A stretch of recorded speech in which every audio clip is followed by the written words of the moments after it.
ಓಂ ನ ವೇದಶ್ರುತೆ ಓಂ ಓಂ ಅಸ್ತಿತು ಓಂ ಓಂ ಗೌಣ್ಯ ಸಂಭವಾತ್ ಓಂ. 2ನೇ ಅಧ್ಯಾಯದ 3ನೇ ಪಾದದ 1, 2 ಮತ್ತು 3 ಸೂತ್ರಗಳು ಅವನ್ನೆಲ್ಲ ನೋಡ್ತಿದ್ದೀವಿ. ಇದು ವೇದ ಅಧಿಕರಣ. ವಿಯತ್ ಅಂದರೆ ಆಕಾಶ. ಅಣುಭಾಷೆದ ತತ್ವಮಂಜರಿ ವ್ಯಾಖ್ಯಾನದಲ್ಲಿ 31ನೇ ಗದ್ಯ ಭಾಗ ಅದನ್ನೆಲ್ಲ ವಿವರಿಸ್ತಾ ಇದೆ. ಅದರಲ್ಲಿ ಆಕಾಶಾದಿ ಸಮಸ್ತಂಚ ತಜ್ಜಂ ತೇನೈವ ಲೀಯತೆ ಅನ್ನೋ ಮಾತಿನಿಂದ ಆಚಾರ್ಯರು ಈ ಅಧಿಕರಣದ ಸಾರವನ್ನು ಸಂಗ್ರಹಿಸಿದ್ದಾರೆ ಅಂತ ನಾವು ನೋಡಿದ್ದೇವೆ. ಆಕಾಶಾದಿ ಸಮಸ್ತಂ, ಆಕಾಶ ಮೊದಲಾದ ಎಲ್ಲವೂ ಕೂಡ ತಜ್ಜಂ, ಆ ಭಗವಂತನಿಂದ ಹುಟ್ಟಿದೆ. ತತ್ ಆ ಭಗವಂತನಿಂದ ಜಂ ಹುಟ್ಟಿದೆ ಮತ್ತು ತೇನೈವ ಅವನಿಂದಲೇ ಲೀಯತೆ ಲಯಕ್ಕೆ ಒಳಗಾಗ್ತದೆ ಅಂತ ಅರ್ಥ. ಅಲ್ಲಿ ತಜ್ಜಂ ಅಂತ ಶಬ್ದ ಇದೆಯಲ್ಲ, ಒಂದು ಜ ಅಂತಿದೆ. ಜ ಅಂದರೆ ಹುಟ್ಟಿದ್ದು, ಆಕಾಶ ಮೊದಲಾದ ಎಲ್ಲವೂ ಕೂಡ ಹುಟ್ಟಿದ್ದೇ ಆಗಿದೆ. ಇದು ಜ ಅಂತಿದೆ, ಒಂದು ಅಂಶ ತಿಳಿಸಿದ್ದಾರೆ ಆಚಾರ್ಯ. ಮತ್ತೊಂದು ತತ್, ಅವನಿಂದ ಹುಟ್ಟಿದೆ. ಸಂಗತಿಗಳೆರಡು, ಅದು ಹುಟ್ಟಿದೆ, ಹುಟ್ಟಲಾರದಲ್ಲ, ಖಂಡಿತವಾಗಿಯೂ ಹುಟ್ಟಿದ್ದೇ ಆಗಿದೆ ಅದು. ಅದರಿಂದ ಅದನ್ನ ಅನಿತ್ಯ ಅಂತ ನೀವು ಅದನ್ನ ನಿತ್ಯ ಅಂತ ನೀವು ಭಾವಿಸಬೇಡಿ. ನಿತ್ಯ ಅಂತ ನೀವು ವಾದಿಸ್ತಾ ಇದ್ರಿ, ನಿತ್ಯ ಅಂತ ತಿಳ್ಕೋಬೇಡಿ, ಅವು ಅನಿತ್ಯವೇ ಆಗಿವೆ.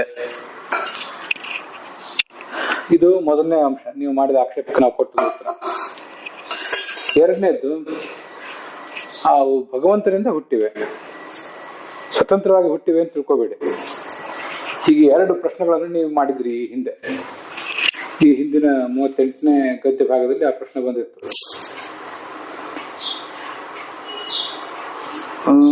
ಅಲ್ಲಿ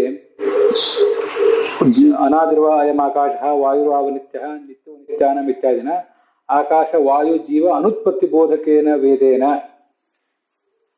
ಆಕಾಶ ವಾಯು ಜೀವ ಇತ್ಯಾದಿ ಎಲ್ಲದಕ್ಕೂ ಕೂಡ, ಯಾವುದಕ್ಕೂ ಕೂಡ ಉತ್ಪತ್ತಿ ಇಲ್ಲ, ಎಲ್ಲವೂ ನಿತ್ಯವಾಗಿವೆ.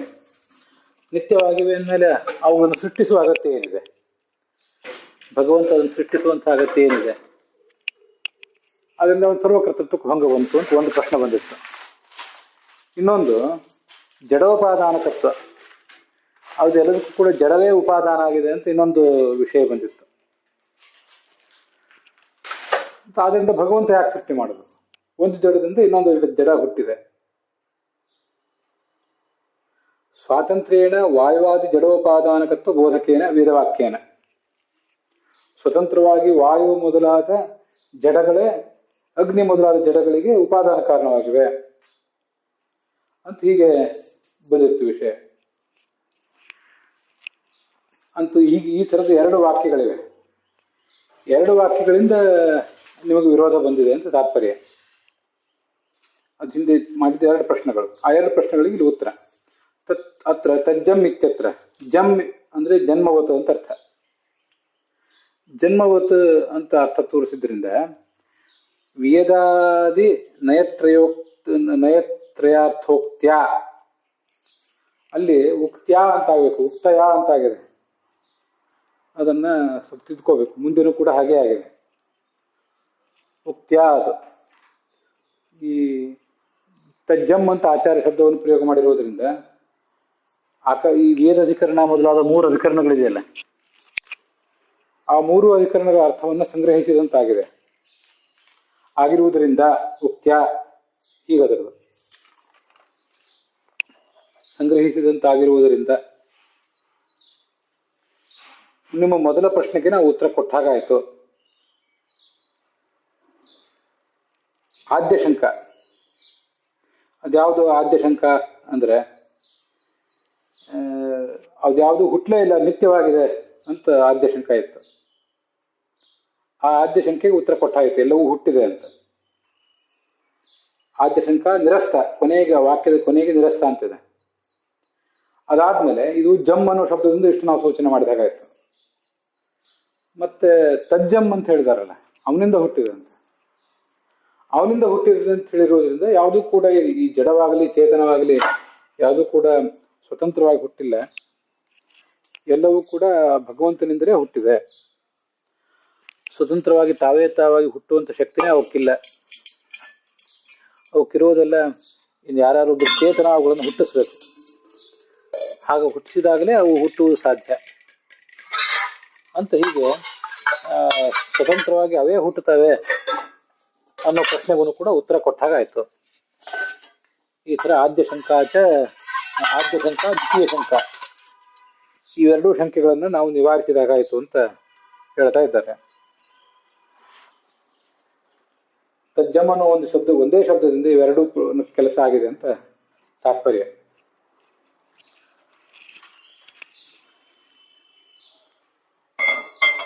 ವಿಯದಿತಿ ಅವಿವಾದ ಅಂತ್ಯಶಂಕ ಅಂದ್ರೆ ಕೊನೆಯ ಶಂಕೆ, ಸ್ವತಂತ್ರವಾಗಿ ಅವೇ ಕಾರಣ ಆಗಲಿ ಅಂತ. ಅವು ಈ ಎರಡು ಶಂಕೆಗಳನ್ನು ನಿವಾರಣೆ ಮಾಡಿದಾಗಾಯ್ತು. ವಿಯತಿ ಅವಿವಾದಾತ್, ಆಕಾಶದ ಬಗ್ಗೆ ವಿವಾದ ಇಲ್ಲ.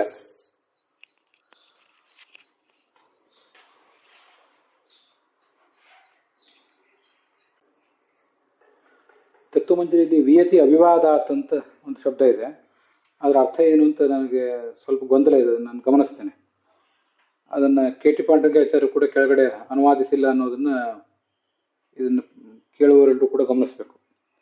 ಅದು ಪ್ರಾಯ ಅದನ್ನು ಮುಂದೆ ಮುಂದೆ ಹೋದಂತೆ ವಿಯತಿ ಅವಿವಾದಾತ್ ಅನ್ನೋದ್ರ ಬಗ್ಗೆ ಒಂದು ಸ್ಪಷ್ಟ ಚಿತ್ರಣ ನಮಗೆ ಸಿಗಬಹುದು. ತೇಜಃ ಪ್ರವೃತ್ತೇ ಅತಿವ್ಯವಹಿತಸ್ಯ ಆತ್ಮಸಂಭೂತತ್ವೇ ಕಿಂಚಿತ್ ವ್ಯವಹಿತ ವಾಯೋ ಆತ್ಮತತ್ವಸ್ಯ ಸಂಭೂತಿವಾಕ್ಯೆ ಕೈಮುತ್ಯ ಲಭ್ಯತೆಯ ಅಂತ ಈ ತೃತೀಯ ವಿಭಕ್ತಿ ಏಕವಚನ ಇದೆಯಲ್ಲ, ಅದನ್ನು ತತ್ಕಾಲ ನಾವು ಸಣ್ಣ ಸಣ್ಣ ವಾಕ್ಯಗಳನ್ನು ಮಾಡಿಕೊಂಡು ನೋಡೋಣ.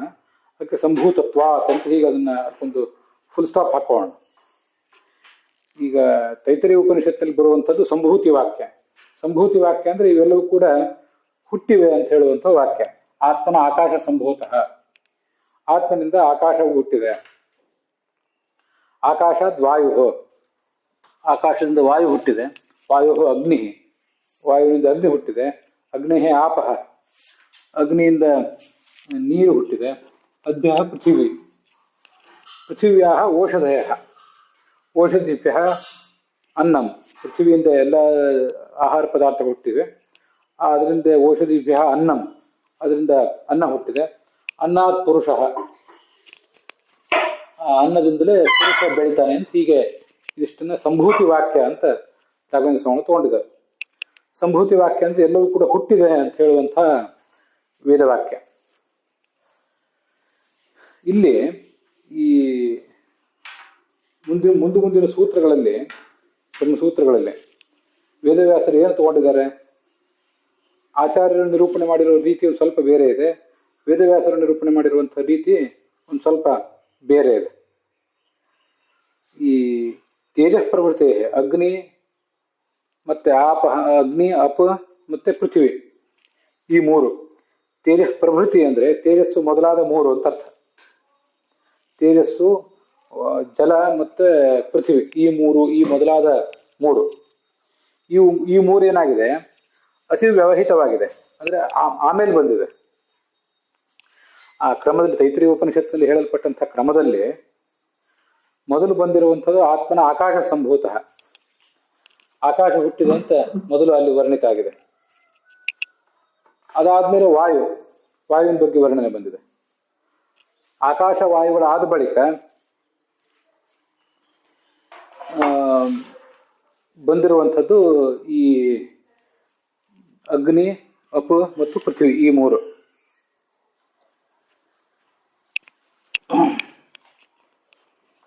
ಈ ಮೂರರ ಬಗ್ಗೆ ಅತಿ ವ್ಯವಹಿತಸ್ಯ ಆತ್ಮಸಂಭೂತತ್ವೇ, ತೇಜಸ್ಸು ಜಲ ಮತ್ತು ಪೃಥ್ವಿ, ಈ ಮೂರೇ ಆತ್ಮನಿಂದ ಅಂದ್ರೆ ಪರಮಾತ್ಮನಿಂದ ಹುಟ್ಟಿದೆ ಅಂತ ಆದ್ಮೇಲೆ ಇನ್ನು ಮೊದಲನೇದು ಹುಟ್ಟಿದೆ ಅಂತ ನಾವೇನಾದ್ರು ಹೇಳ್ಬೇಕಾಗಿದೆಯೇನು?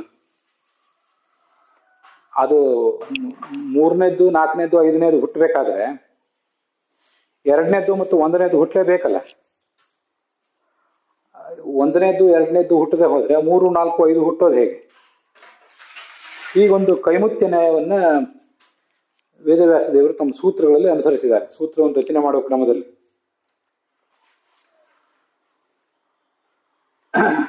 ಕೈಮುತ್ಯ ಲಬ್ಧತೆಯ,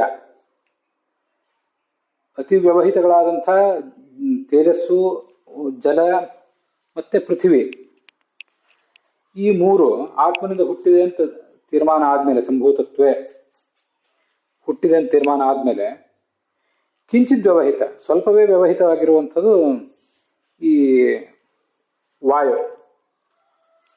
ಆ ವಾಯು ಅಂತೂ ಆತ್ಮನಿಂದ ಹುಟ್ಟಿದೆ ಅಂತ ಅನ್ನೋದ್ರ ಬಗ್ಗೆ ಸಂಶಯ ಬೇಡ. ಸರಿಯಾ? ಕಿಂಚಿತ್ ವ್ಯವಹಿತ ವಾಯೋ ಆತ್ಮಜತ್ವಸ್ಯ, ಅದು ಆತ್ಮನಿಂದ ಹುಟ್ಟಿದೆ ಅಂತ ಅನ್ನೋದು ಸಂಭೂತಿ ವಾಕ್ಯದಿಂದ ಕೈಮುತ್ಯ ಎಂಬ ನ್ಯಾಯದಿಂದ ಲಬ್ಧ ಆಗ್ತದೆ. ಆಗ ಇದು ಪೃಥ್ವಿ ಅಪು ತೇಜಸ್ಸು, ಪೃಥ್ವಿ ಅಪು ತೇಜಸ್ಸು, ಅದನ್ನ ಆ ತೈತ್ರಿಯ ಉಪನಿಷತ್ತಲ್ಲಿ ಬಂದಿರುವಂತಹ ಕ್ರಮದಲ್ಲಿ ನೋಡುವುದಾದ್ರೆ ತೇಜಸ್ಸು ಅಪು ಪೃಥ್ವಿ, ಅದಕ್ಕಿಂತ ಮೊದಲು ವಾಯು, ಅದಕ್ಕಿಂತ ಮೊದಲು ಆಕಾಶ. ಶ್ರುತಿ ಏನ್ ಹೇಳ್ತಾ ಇದೆ ಅಂದ್ರೆ ಆತ್ಮನ ಆಕಾಶ ಸಂಭೂತ ಅಂತ ಹೇಳ್ತಾ ಇದೆ. ಆತ್ಮ ಅಂದ್ರೆ ಅಲ್ಲಿ ಪರಮಾತ್ಮ, ಆ ಪರಮಾತ್ಮನಿಂದ ಆಕಾಶವು ಹುಟ್ಟಿದೆ ಅಂತ ಪ್ರಾಯ ಹೀಗೆ ರಾಘವೇಂದ್ರ ಸ್ವಾಮಿ ತಾತ್ಪರ್ಯ ಇದ್ದಿರಬೇಕು. ಅದಕ್ಕೆ ವಿಯತಿ ಅವಿವಾದ ಅಂತ ರಾಘವೇಂದ್ರ ಸ್ವಾಮಿಗಳಲ್ಲಿ ಹೇಳಿರೋದು. ಆತ್ಮನಿಂದ ಆಕಾಶವು ಹುಟ್ಟಿತು ಅಂತ ಹೇಳುವಾಗ ಆ ಆಕಾಶದ ಬಗ್ಗೆ ಯಾವುದೇ ವಿವಾದ ಇಲ್ಲ, ಅದು ನೇರವಾಗಿ ಗೊತ್ತಾಗ್ತದೆ. ಆತ್ಮಶಬ್ದ ವಾಚ್ಯನಾದ ಪರಮಾತ್ಮನಿಂದ ಅದು ಹುಟ್ಟಿದೆ ಅಂತ, ಅಲ್ಲೇನು ವಿವಾದವೇ ಇಲ್ಲ. ಇನ್ನ ಆಕಾಶಾದ್ ವಾಯು ಅಂತ ಹೇಳಿದ್ದಾರೆ ಮುಂದೆ. ವಾಯು ಹುಟ್ಟಿದ್ದಲ್ಲಿಂದ ಅಂದ್ರೆ ಆಕಾಶದಿಂದ ಅಂತ. ಆ ವಾಯು ಪರಮಾತ್ಮನಿಂದ ಹುಟ್ಟಿತು ಅಂತ ಬರಲಿಲ್ಲ. ಹಾಗೇನೆ ತೇಜಸ್ಸು ಅಪು ಮತ್ತೆ ಪೃಥ್ವಿಗಳು ಕೂಡ ಪರಮಾತ್ಮನಿಂದ ಹುಟ್ಟಿತು ಅಂತ ಅಲ್ಲಿ ಬರಲಿಲ್ಲ. ಆದರೆ ಬೇರೆ ಬೇರೆ ಎಲ್ಲ ವೇದವಾಕ್ಯಗಳನ್ನು ಎಲ್ಲವನ್ನೂ ಕೂಡ ಗಮನಿಸಿದಾಗ, ಮತ್ತೆ ಇದೇ ವಾಕ್ಯದ ಆರ್ಡರ್ ಅನ್ನು ಕೂಡ ಗಮನಿಸಿದಾಗ, ಆ ಪರಮಾತ್ಮ ಮೊದಲು ಆಕಾಶವನ್ನು ಹುಟ್ಟಿಸಿದ, ಆಕಾಶದಿಂದ ವಾಯು ಹುಟ್ಟಿತು ಅಂದ್ರೆ ಪರಮಾತ್ಮನ ಕಣ್ಗಾವಲಲ್ಲೇ ಅದು ಹುಟ್ಟಿತು ಅಂತ ಅರ್ಥ. ಆಮೇಲೆ ವಾಯೋ ಅಗ್ನಿ, ವಾಯುವಿನಿಂದ ಅಗ್ನಿ ಹುಟ್ಟಿತು. ವಾಯುವಿನಿಂದ ಅಗ್ನಿ ಹುಟ್ಟುವಾಗಲೂ ಕೂಡ ಅದು ಕೂಡ ಪರಮಾತ್ಮನ ಕಣ್ಗಾವಲಿಂದಲೇ ಹುಟ್ಟಿತು. ಅದು ನೇರವಾಗಿ ಪರಮಾತ್ಮನಿಂದಲೇ ಮೊದಲು ಹುಟ್ಟಿದ್ದು ಅಂತ ಹೇಳುವುದು ಆಕಾಶವನ್ನ. ಅದಕ್ಕಾಗಿ ವಿಯತಿ ಅವಿವಾದ ಅಂತ ಹೇಳಿದ್ದಾರೆ. ಹೀಗೆ ಪ್ರಾಯ ರಾಘವೇಂದ್ರ ಸ್ವಾಮಿ ಅರ್ಥ ಇದ್ದಿರಬೇಕು. ಆಕಾಶವು ಪರಮಾತ್ಮನಿಂದ ನೇರವಾಗಿ ಹುಟ್ಟಿತು ಅಂತ ಹೇಳುವುದರಲ್ಲಿ ವಿವಾದ ಇಲ್ಲವೇ ಇಲ್ಲ, ಸ್ಪಷ್ಟವಾಗಿ ಶ್ರುತಿಯೇ ಹೇಳ್ತಾ ಇದೆ. ಅದರ ಮುಂದಿನ ತೇಜಸ್ಸು ಅಪು ಮತ್ತು ಪೃಥ್ವಿಗಳು ಅವು ಕೂಡ ಪರಮಾತ್ಮನಿಂದ ಹುಟ್ಟಿವೆ ಅಂತ ಪ್ರತಿಪಾದನೆ ಮಾಡಿದ ಮೇಲೆ, ಚೆನ್ನಾಗಿ ಪ್ರತಿಪಾದನೆ ಮಾಡಿ ತೋರಿಸಿದ್ರೆ, ಈ ಆಕಾಶ ಮೊದಲನೇದು, ತೇಜಸ್ಸು ಅಪು ಮತ್ತು ಪೃಥ್ವಿಗಳು 3, 4, 5. ಆ 3, 4, 5 ಇವೇ ಪರಮಾತ್ಮನಿಂದ ಹುಟ್ಟಿವೆ ಅಂತ ಆದ್ಮೇಲೆ ಎರಡನೇದಾದಂತಹ ವಾಯುವು ಅದು ಪರಮಾತ್ಮನಿಂದ ಹುಟ್ಟಿದೆ ಅಂತ ಅನ್ನೋದು ಕೈಮುತ್ಯ ನ್ಯಾಯದಿಂದ ಲಬ್ಧ. ಅದಕ್ಕೆ ಸೂತ್ರಕಾರ ಏನ್ ಮಾಡಿದ್ದಾರೆ ಅಂದ್ರೆ 3, 4, 5 ಈ ಮೂರನ್ನ, ಅಂದ್ರೆ ತೇಜಸ್ಸು ಅಪ್ಪು ಮತ್ತು ಪೃಥ್ವಿ ಈ ಮೂರನ್ನ ಇವು ಪರಮಾತ್ಮನಿಂದ ಹುಟ್ಟಿವೆ ಅಂತ ಅನ್ನೋದನ್ನ ತಮ್ಮ ಸೂತ್ರಗಳ ಮೂಲಕ ತೋರಿಸಿದ್ದಾರೆ. ಬೇರೆ ಬೇರೆ ವೇದವಾಕ್ಯಗಳನ್ನು ತೋರಿಸುವ ಮೂಲಕ ಅದನ್ನು ಸೂಚನೆ ಮಾಡಿದ್ದಾರೆ. ಅದನ್ನು ಅವ್ರು ಸೂಚನೆ ಮಾಡಿದ್ಮೇಲೆ ಹಾಗಾದ್ರೆ ಎರಡನೇದಾದಂತಹ ವಾಯುವು ಕೂಡ ಕಿಂಚಿತ್ ವ್ಯವಹಿತವಾದಂತಹ, ಸ್ವಲ್ಪವೇ ವ್ಯವಹಿತ. ಆತ್ಮನ ಬಳಿಕ ಇಮಿಡಿಯೇಟ್ ನೆಕ್ಸ್ಟ್ ಇರೋದು ಮೊದಲು ಆಕಾಶ.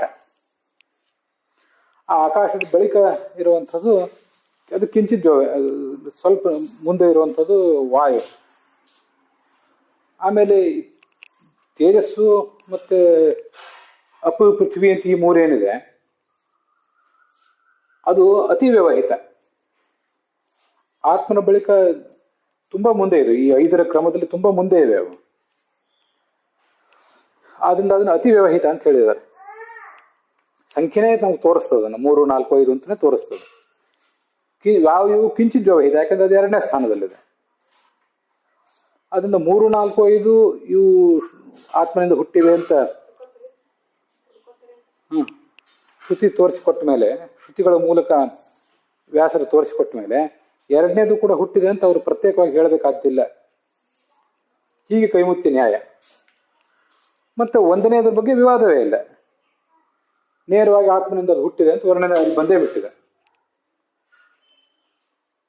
ಕೈಮುತ್ತಿರಬ್ಧತೆಯ ಸೂತ್ರಕೃತ ಸೂತ್ರಕಾರರು ತೇಜಸ್ ಪ್ರಭೃತಿ ಏವ ಉಕ್ತಾವಪಿ. ಸೂತ್ರಕಾರರು ಹೇಳಿರುವುದು ತೇಜಸ್ಸು ಅಪು ಮತ್ತು ಪೃಥ್ವಿಗಳ ಬಗ್ಗೆ ಮಾತ್ರ. ಮುಂದಿನ ಅಧಿಕರಣದಲ್ಲಿ ಈಗ ನಾವು ನೋಡ್ತಿರೋದು ವೇದಾಧಿಕರಣ. ವೇದಾಧಿಕರಣದಲ್ಲಿ ಅದು ಬಂದಿಲ್ಲ. ಆದ್ರೆ ಅದಾದ ನಂತರ ಬರುವಂತಹ ಅಧಿಕರಣ ಈ ಮಾತರಿಶ್ವಾಧಿಕರಣ, ಹೀಗೆ ಒಂದೊಂದೊಂದೊಂದು ಅಧಿಕರಣ ಈ ಮುಂದೆ ಬರ್ತವೆ. ಆ ಎಲ್ಲ ಅಧಿಕರಣದಲ್ಲಿ ಅವ್ರು ತೋರಿಸಿದ್ದಾರೆ ಅಂತ ಅದರ ಅರ್ಥ. ಆ ಅಧಿಕರಣಗಳಲ್ಲಿ ಬೇರೆ ಬೇರೆ ಸೂತ್ರಗಳನ್ನು ಪ್ರಯೋಗ ಮಾಡುವ ಮೂಲಕ ಅವ್ರು ತೋರಿಸಿದ್ದಾರೆ. ಅವ್ರು ಹೇಗೆ ತೋರಿಸಿದ್ದಾರೆ ಅನ್ನೋದನ್ನು ನಾನು ಇಲ್ಲಿ ಸ್ಪಷ್ಟವಾಗಿ ಹೇಳಲಿಕ್ಕೆ ಹೋಗಲಿಲ್ಲ. ಪ್ರತಿಯೊಂದನ್ನು ಸೂತ್ರಗಳನ್ನ ಸೂತ್ರ ಭಾಷೆಯನ್ನು ನೇರವಾಗಿ ಮಾಡ್ಲಿಕ್ಕೆ ಕೂತಿಲ್ಲ. ಆದ್ರಿಂದ ಸೂತ್ರಕಾರರು ತೇಜಸ್ ಪ್ರಭೃತಿ ಏವ ಉಕ್ತಾವಪಿ. ಸೂತ್ರಕಾರರು ತೇಜಸ್ಸು ಅಪು ಪೃಥ್ವಿ ಮತ್ತು ಈ ಮೂರನ್ನು ಮಾತ್ರ ಹೇಳಿದ್ದಾರೆ.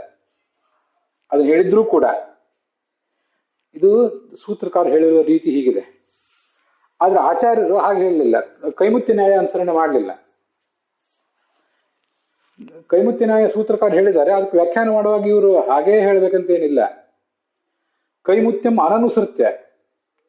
ಗುರುಗಳಾದ ವ್ಯಾಸರು ಕೈಮುತ್ಯ ನ್ಯಾಯವನ್ನು ಅನುಸರಿಸಿದ್ರೆ ಶಿಷ್ಯರಾದ ಆಚಾರ್ಯರು ಕೈಮುತ್ಯ ನ್ಯಾಯವನ್ನು ಅನುಸರಿಸಿಲ್ಲ. ಕೈಮುತ್ಯ ನ್ಯಾಯವನ್ನು ಅನುಸರಿಸದೆ ಆಕಾಶಾದಿ ಸಮಸ್ತಂಚ ತಜ್ಜಂ ತೇನೈವ ಲೀಯತೆ ಅಂತ ಹೇಳಿದ್ದಾರೆ. ಐದೂ ಕೂಡ ಕೈಮುತ್ಯ ನ್ಯಾಯದ ಪ್ರಶ್ನೆನೇ ಇಲ್ಲ ಅವರಿಗೆ. ಐದೂ ಕೂಡ ಪರಮಾತ್ಮನಿಂದಲೇ ಹುಟ್ಟಿವೆ, ಮತ್ತೆ ಪರಮಾತ್ಮನಿಂದಲೇ ಅವು ಲೀನ ಆಗ್ತವೆ ಅಂತ ಹೀಗೆ ಸೂಚನೆ ಮಾಡಿ ಕೊಟ್ಟಿದ್ದಾರೆ.